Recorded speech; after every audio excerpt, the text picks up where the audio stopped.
Hello दोस्तों, आज मैं आपके लिए कहानी लाई हूँ धोखेबाज सहेली। तो आप भी अलर्ट हो जाएं। अपनी दोस्त बनाने से पहले ये देखें कि वो आपकी दोस्ती के लायक हैं या नहीं।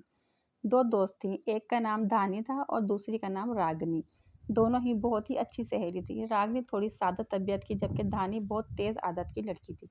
रागनी की माँ अक्सर रागनी से कहती थी कि बेटा, धानी ठीक नहीं है, ये तुम्हारी अच्छी दोस्त नहीं है, तुम इसके साथ अपना वक्त बर्बाद कर रही हो।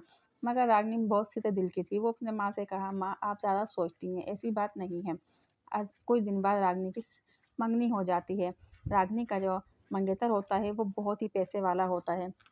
जब धानी को पता चलता है तो धानी दिल ही दिल में जल जाती है, क्योंकि वो दोस्ती में मुखलिस नहीं थी। वो रागनी से कहती है कि अपने मंगेतर से तुम मिलवाओगी नहीं? तो रागनी कहती है क्यों नहीं।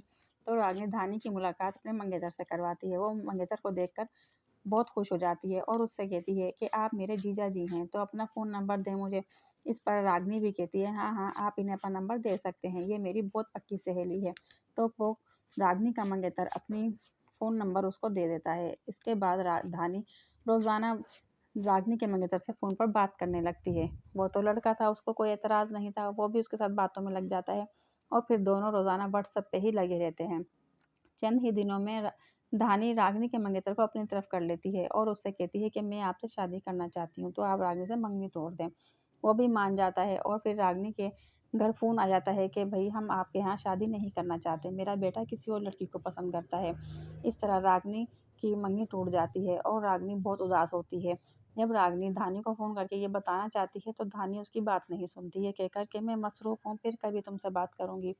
रागनी बहुत हैरान थी कि काफ़ी दिनों से धानी उसको इग्नोर कर रही थी, मगर वो समझ नहीं पा रही थी इसकी वजह क्या है। मगर चंद दिनों बाद उसे समझ में आ जाती है, जब व्हाट्सएप पे वो अपनी धानी की और अपने मंगेतर की तस्वीर एक साथ देती है, क्योंकि धानी की मंगनी हो गई थी और उसने स्टेटस लगाया था अपनी मंगनी का। इस तरह से रागनी को पता चल जाता है कि धानी ने उसको धोखा दिया है। फिर रागनी की माँ रागनी से कहती है, देखा बेटा, मैंने तुम्हें कहा था ना कि वो अच्छी दोस्त नहीं है, उससे बचो, और तुमने अपना मंगेतर ही उसके हाथ पे रख दिया। रागनी कहती है, माँ शायद मेरे नसीब में नहीं था और वो अच्छा ही हुआ जो हुआ।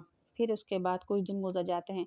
धानी बहुत खुश थी। वो एक मालदार लड़के को हासिल करके बहुत ही कामयाब अपने आप को समझ रही थी।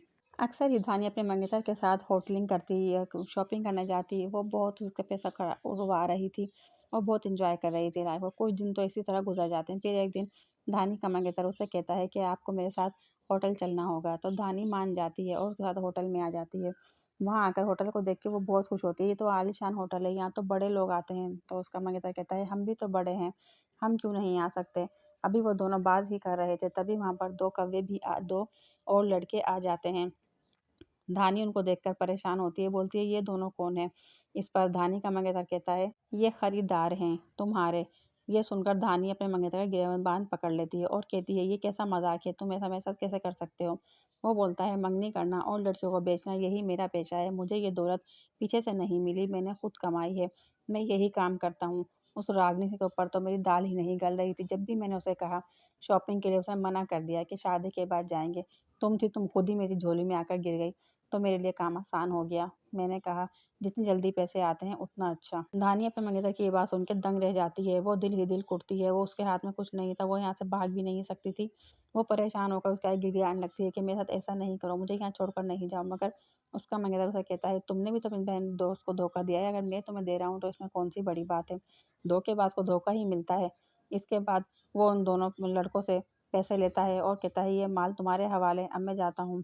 धानी आवाज़ देती जाती है और वो उसको वहाँ छोड़कर वहाँ से चला जाता है। धानी का अंजाम बुरा होता है, क्योंकि उसने अपने दोस्त के साथ बुरा किया था, तो बुरे काम का बुरा ही अंजाम होता है। दोस्तों, इससे आपने क्या सबक सीखा कि कभी किसी को धोखा नहीं देना चाहिए। अगर आप किसी से धोखा करेंगे तो आगे आपके साथ भी यही हो सकता है। तो दोस्तों, ये थी एक सबक आमोज़ कहानी। अगर मेरी कहानी अच्छी लगी है तो मेरी वीडियो को लाइक करें और मेरे चैनल को सब्सक्राइब करें। मेरी आपके लिए इतनी मेहनत आप प्लीज़ थोड़ा सा ही कर दें। Subscribe my channel.